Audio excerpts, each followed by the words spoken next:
Bonjour à tous, bienvenue dans ce 23e épisode de Divergence politique.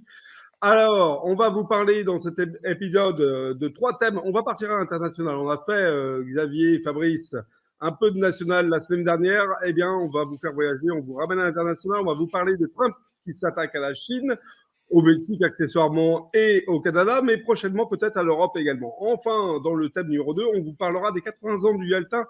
Quel avenir pour la paix désormais en Europe? Et puis, thème 3, Netanyahou à Washington. Un cessez-le-feu mis en suspens. Tout de suite, générique. What do you want? Me to go back to my plane and go back to France? J'ai été mis en cause par le pédophile Cohn-Bendit, et j'ai le droit de répondre. Vous préférez manger des pépitos que de voter sur le projet de loi de finances? J'espère que le gâteau était bon. Win, the yes, need the no to win, again the no. Je suis le bruit et la fureur. Moi, président de la République, je ferai en sorte que mon comportement soit à chaque instant exemplaire. C'est de la poudre de perlimpinpin. Jeanne, au secours! Au revoir.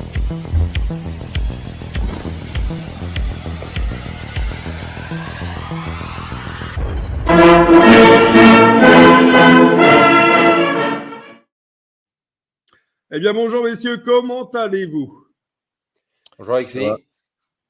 Est-ce que vous êtes prêts à parler à nouveau de Trump? Alors Trump finalement fait l'actualité à lui seul finalement quasiment toutes les semaines. Il s'attaque cette semaine à la Chine, au Mexique, au Canada. En attendant l'Europe, il a donc mis en place des droits de douane, notamment contre la Chine, puis puissance qui le gêne dans sa reconquête de son hégémonisme économique. Quelles sont, Xavier, Fabrice, quelles sont les capacités de Trump justement à affronter la Chine en face à face? Je pense que ce qu'il essaie de faire, c'est de reproduire avec la Chine ce qui a fonctionné finalement. Ça a fonctionné avec le Canada et avec le Mexique, puisque finalement les droits de douane ont été levés par Trump. Ce qu'il s'apprêtait à mettre a été levé pour laisser autant au Canada de s'adapter aux exigences de Trump. Avec le Mexique, il a obtenu le déploiement de 10 000 hommes à la frontière pour empêcher le trafic de drogue entre la Mexique et les États-Unis. Donc, je pense qu'il s'imagine obtenir des résultats avec la Chine. Moi, je pense qu'il va se planter parce que c'est quand même un autre niveau. La Chine, depuis 2017, est la première économie mondiale en parité de pouvoir d'achat devant les États-Unis. Et il y a énormément de produits chinois qui sont importés par les États-Unis, dont les États-Unis ne peuvent pas se passer. Par exemple, moi, j'avais souligné l'importance des sous-ensembles chinois dans le complexe militaro-industriel américain. Enfin, c'est pas moi qui l'avais fait, en fait, c'est un rapport qui avait été publié début de l'année 2024 par un sous-traitant du Pentagone, Govini, et qui montrait à quel point tous Lockheed Martin, Raytheon, Boeing, General Dynamics étaient dépendants des sous-ensembles américains, des sous-ensembles chinois, pardon. Et là, en représailles, la Chine s'est pas couchée comme le Canada ou comme le Mexique. En représailles, la Chine a mis des sanctions immédiatement sur la mécanique agricole. Je pense que ça va toucher beaucoup Caterpillar. Il commence en fait des sanctions contre Google pour position monopolistique. Donc, je pense que la Chine a largement de quoi répondre à Trump. Mais que sans doute, c'est encore une fois, il faut toujours faire la différence entre ce que Trump dit et fait. Et ce qu'il cherche avant tout, c'est un compromis. Donc, on va voir. Mais je pense que l'économie américaine n'est pas de taille. Et d'autant plus que Trump a été élu sur un problème d'inflation. C'est-à-dire que la vie coûte de plus en plus cher aux États-Unis. Et en bloquant l'arrivée de produits chinois aux États-Unis, ça va évidemment augmenter l'inflation. Et les États-Unis n'ont pas les moyens immédiatement de remplacer ce qui va être bloqué par la Chine. Il en a parlé d'ailleurs, Xavier, de cette question-là, puisqu'il a dit sur la question de l'inflation qui pourrait subvenir du fait des blocages, il a dit que c'était malheureusement un sacrifice à faire. pour restaurer la grandeur d'Amérique. Donc, il commence accessoirement à préparer psychologiquement et éventuellement les Américains au fait qu'effectivement, il y aura une augmentation. Fabrice, quelle est ta vision, toi, sur la question de cette tentative de mise en place de guerre économique avec la Chine et même, vous avez parlé du Canada. Le Canada semble... Alors, le Canada n'est pas le Mexique non plus. Le Canada semble encore essayer de résister, même si la question est est-ce qu'il pourra. Mais en tout cas, il n'y a pas une volonté de se coucher du côté canadien. D'abord, en fait, je pense que Trump, avec son slogan MAGA, veut restaurer, comme on le sait, la grandeur américaine perdue depuis à peu près plusieurs décennies, mais largement accélérée sous les 4 ans de l'administration Biden. Les États-Unis, en fait, ne font plus peur à personne, ni militairement, puisqu'on se rend compte que lorsque les États-Unis soutiennent un pays comme l'Ukraine, par exemple, ce n'est plus gage de victoire comme ça aurait pu l'être avant.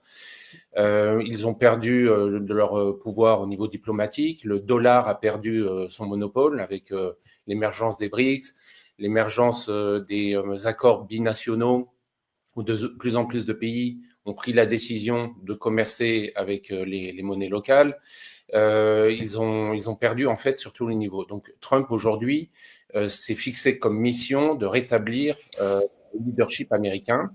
Et pour cette raison, il lance une guerre économique tous azimuts. On sait que Trump n'est pas favorable du tout aux guerres chaudes. Il préfère utiliser la guerre économique. Donc, pour cette raison, il a lancé effectivement une guerre économique contre le Canada, contre le Mexique. Alors, comme l'a souligné Xavier, c'est beaucoup plus simple parce que ce sont 2 pays qui sont très dépendants des États-Unis. Il faut rappeler que 77% du commerce extérieur du Canada se fait en direction des États-Unis. C'est-à-dire que le Canada est quasiment entièrement dépendant des États-Unis là-dessus. Donc, lorsque Trump lance une augmentation de 25% des frais de douane sur les produits canadiens, c'est un vrai problème pour le Canada. Ça l'est d'autant plus qu'après 9 ans de Trudeau, le Canada, on en avait déjà parlé lors d'une émission, est dans une situation financière catastrophique. Je me souviens avoir dit, et je le répète quand même parce que je pense que c'est assez marquant, que la province la plus riche du Canada est plus pauvre que le Mississippi, qui est l'État le plus pauvre des États-Unis. Donc ça en dit long quand même sur la situation économique du Canada.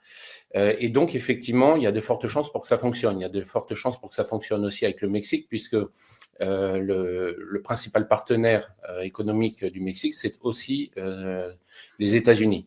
En revanche, et Xavier l'a bien souligné, avec la Chine, c'est complètement différent. La Chine, en fait, commerce d'abord avec son étranger proche, avec le Japon, avec les pays qui sont autour de lui, avec la Russie, etc. Donc, pour le Japon, pour la Chine, c'est pas un très gros problème. Surtout que la Chine a des moyens de levier très importants, notamment avec les terres rares.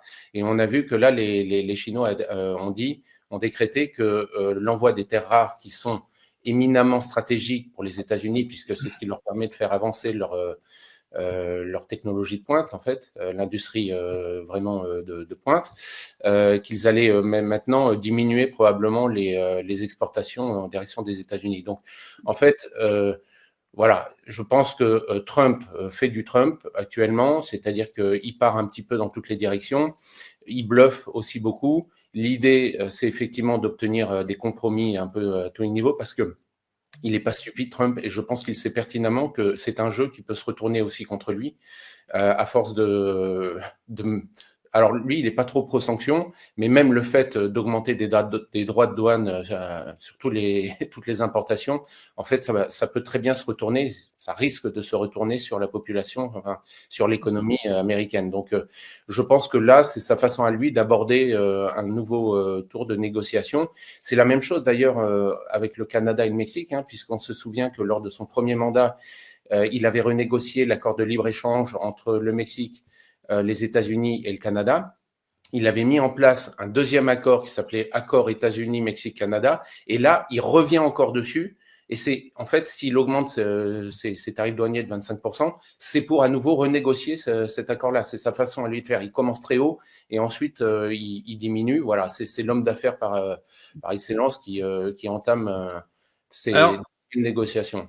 Alors, ceci étant, l'homme d'affaires par excellence, en même temps, commence à voir arriver quand même une certaine fronde. Il a également pris la parole cette semaine en menaçant les BRICS, les pays des BRICS, Xavier, en disant que si les pays des BRICS ne faisaient plus leurs opérations en dollars, il mettrait là encore des droits de douane ou je ne sais pas ce qu'il fera. Enfin, il a été menaçant sur ce sujet. Ça fait quand même peut-être un président qui va arriver avec beaucoup d'ennemis à la fois, non ? Oui et non. Pour revenir sur la Chine, en fait, il y avait déjà des sanctions sur la Chine et les produits chinois, simplement, ils passent par un autre pays avant d'arriver aux États-Unis. Donc en fait, je pense que ça va même pas fonctionner comme il le veut. Ça, c'est une première chose. Et ensuite, c'est pareil, on est dans le déclaratif sur ce qui concerne le dollar. Les BRICS ont dit, Vladimir Poutine lui-même l'a dit, il a dit, nous, on n'a pas refusé d'utiliser le dollar. C'est le dollar qui nous est interdit, puisque le SWIFT est bloqué, alors il y a peu d'actifs en dollars finalement qui ont été confisqués parce que les Russes avaient très peu investi dans les obligations américaines. Je crois qu'on est autour de 10 milliards de dollars. L'essentiel, en fait, c'est dans la zone euro. Et donc, en fait, les Russes n'utilisent pas le dollar parce que le dollar leur est interdit. Et c'est pareil, de tout d'un coup, là, il y a des accords qui viennent d'être passés entre l'Indonésie et la Russie. Désormais, je crois 95% du commerce entre la Chine et la Russie, c'est en yuan ou en rouble. C'est pareil avec l'Inde, mais ça, c'est pas la volonté, en fait. Encore une fois, les banquiers sont paresseux. Si jamais ils pouvaient fonctionner avec le dollar, ils fonctionneraient avec le dollar. C'est pour ça que moi, je suis partisan des sanctions, parce qu'en fait, si jamais tout d'un coup, Trump, ce qu'il devrait faire s'il était cohérent, lève les sanctions qui touchent l'utilisation du dollar, eh bien, tout ce qui est création d'une unité de compte au niveau des BRICS, le commerce en monnaie nationale va prendre du plomb dans l'aile. Donc, encore une fois, les BRICS ont besoin des sanctions. Donc, c'est pour ça que là aussi, on est dans le déclaratif. Mais si vraiment Trump veut que les BRICS utilisent le dollar, il doit lever toutes les sanctions. Il doit mettre fin aux menaces qui pèsent sur les BRICS. Voilà, avant tout, c'est la politique de sanctions absurde qui a été menée par les États-Unis déjà à l'époque de Trump, hein, mais ensuite, surtout à l'époque de Biden, vis-à-vis de la Russie, ça a été radical. C'est ça qui a provoqué la méfiance vis-à-vis du dollar. Et pour l'instant, il n'a pris aucune décision qui lève cette méfiance. Alors, revenons côté européen, puisque c'était un petit peu le titre de notre premier thème finalement. Est-ce que tout ça, c'est un abus-bouche avant l'Europe, Fabrice ? Et question dans la question, quelle est notre véritable capacité finalement, nous, Européens, à potentiellement nous défendre contre l'Amérique ? Oui, Trump, en fait, va pas s'arrêter à la Chine, évidemment, et il a déjà commencé avec l'Union européenne, puisqu'il a expressément demandé plusieurs fois à ce que l'Europe remplace en fait les États-Unis dans l'aide à l'Ukraine. Il veut se désengager du conflit, il veut que ce soit l'Union européenne qui s'en occupe derrière. On l'a vu sur d'autres déclarations. En fait, encore une fois, lui, Trump, c'est un nationaliste. Il veut la grandeur des États-Unis d'Amérique. Nous, les Européens, on est soumis, en fait, on est soumis aux États-Unis depuis la Deuxième Guerre mondiale. Et alors que les États-Unis ne veulent plus qu'on les suive, en quelque sorte, ou en tout cas veulent se désengager de l'Europe, l'Union européenne est prise comme le syndrome de Stockholm, c'est-à-dire que l'Union européenne est en panique si elle ne suit plus aveuglément ce que fait les États-Unis d'Amérique. Et en fait, c'est une situation qui est assez ubuesque parce qu'aujourd'hui, on aurait l'opportunité enfin de reprendre notre souveraineté. Mais en fait, c'est l'Union européenne elle-même qui réclame de continuer à servir les intérêts de l'État profond américain, alors que Trump, justement, combat l'État profond et veut se désengager de ce qui se passe sur le sol européen. Et donc, en fait, nos moyens, nos capacités à lutter contre la guerre économique que Trump pourrait nous livrer ou en tout cas contre les exigences de Trump, elles sont nulles. On n'a aucune possibilité, ni économique, ni... D'abord, on n'a aucune volonté politique, et ensuite, on n'a aucune possibilité, ni économique, ni militaire, ni à aucun niveau, ni diplomatique. On n'a plus de diplomatie en Europe, on n'a pas de diplomatie en France depuis longtemps. Voilà, donc on va être, encore une fois, on a déjà eu l'occasion d'en parler dans cette émission, on va être la dernière roue du carrosse, en fait, et je crois qu'on va aborder ce thème-là un petit peu plus tard avec les 80 ans, l'anniversaire des 80 ans de Yalta. En fait, l'Union européenne va être le grand oublié de la nouvelle architecture qui est en train de se mettre en place. Eh ben, c'est un parfait mot de la fin pour finir ce premier thème. En tout état de cause, Fabrice, tu sembles dire que quand même nous restons impuissants finalement face aux États-Unis. On l'est, oui. Ouais, c'est quand même pas encourageant. Ouais. C'est pas encourageant. Alors, avant de lancer ce thème numéro 2, on va parler en longueur de cette année des 80 ans de Yalta et de faire le point sur la situation de paix qui pourrait survenir cette année en Europe, d'après les dires notamment de nos deux grands présidents des superpuissances américaines et russes qui dialoguent. Je fais un petit rappel, n'hésitez pas à suivre Géopolitique Profonde sur le site internet géopolitique-profonde.com. Vous pouvez vous abonner au magazine mensuel. Donc, il y a beaucoup d'articles géopolitiques, bien entendu, beaucoup d'articles sur la débancarisation, sur les monnaies numériques. Voilà, il y a plein de choses passionnantes à lire. N'hésitez pas à aller vous inscrire pour vous abonner à ce magazine. Également, vous pouvez suivre tout simplement Géopolitique Profonde sur sa page YouTube. C'est ce que vous faites puisque vous êtes sur cette vidéo. Et sur son canal Twitter. Voilà. Tout de suite, la petite transition.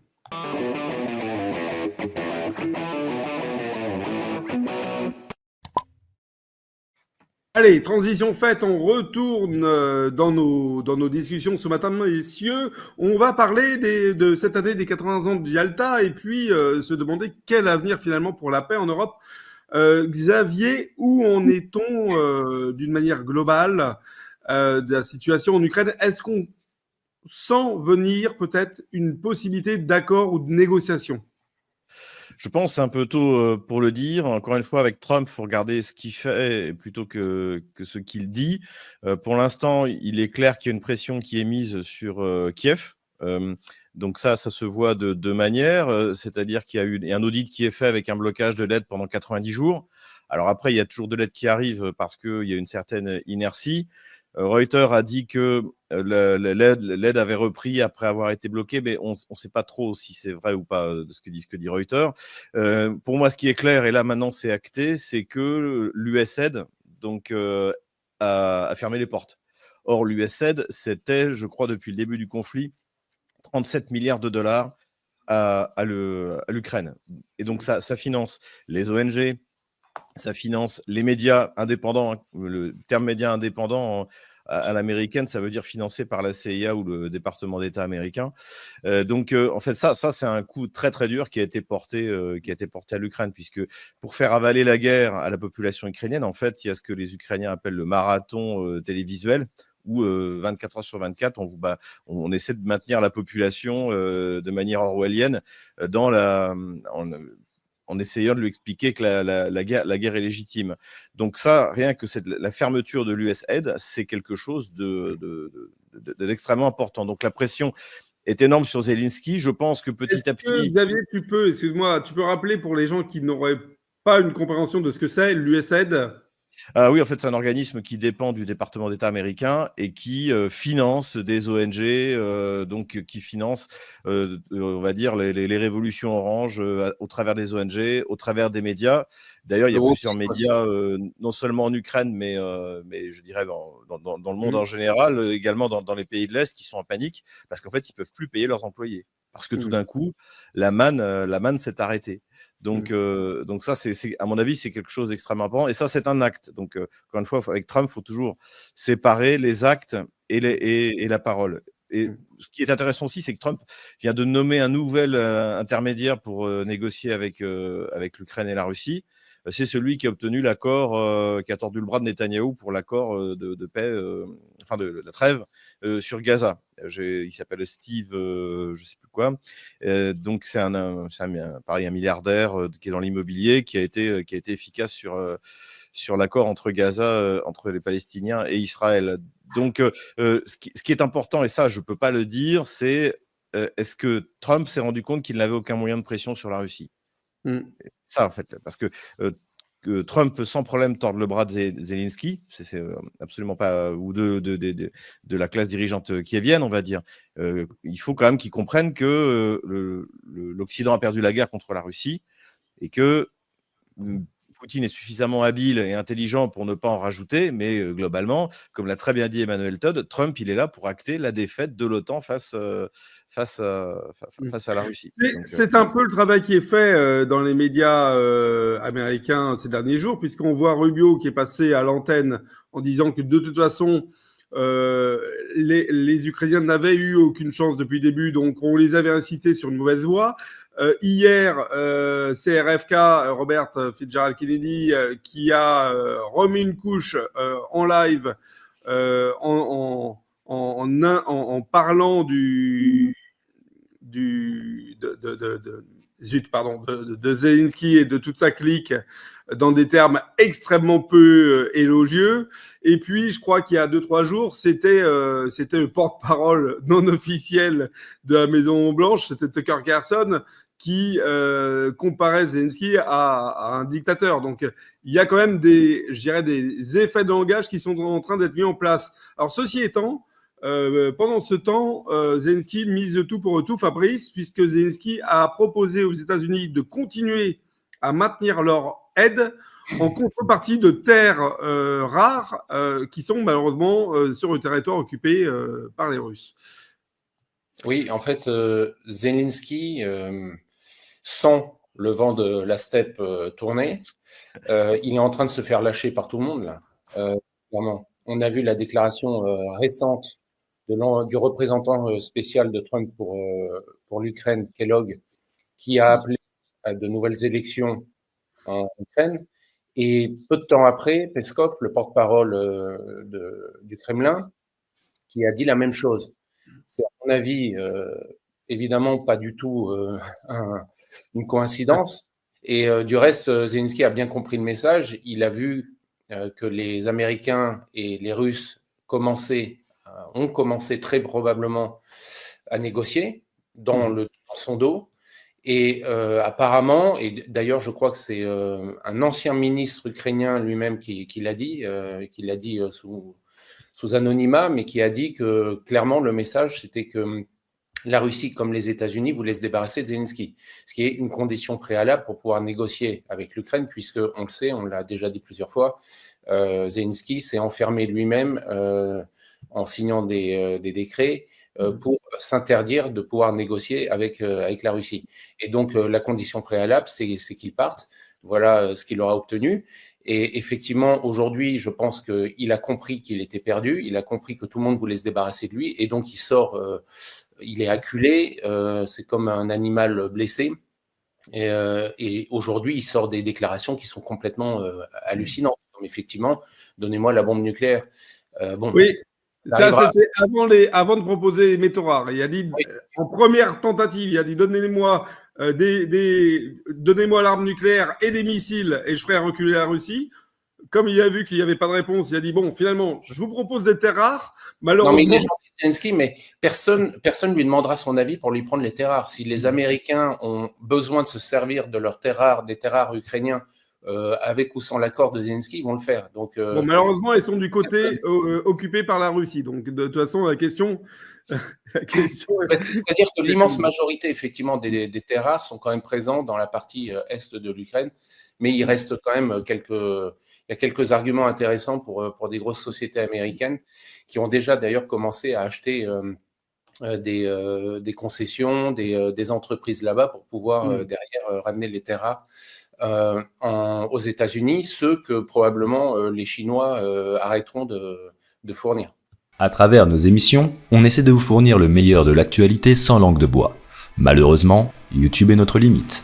C'est pourquoi avec notre équipe d'experts, on passe à la vitesse supérieure à travers notre revue mensuelle. De l'économie à la politique en passant par les domaines scientifiques, on vous livre des analyses inédites sans aucun tabou en version papier et livrées à votre domicile.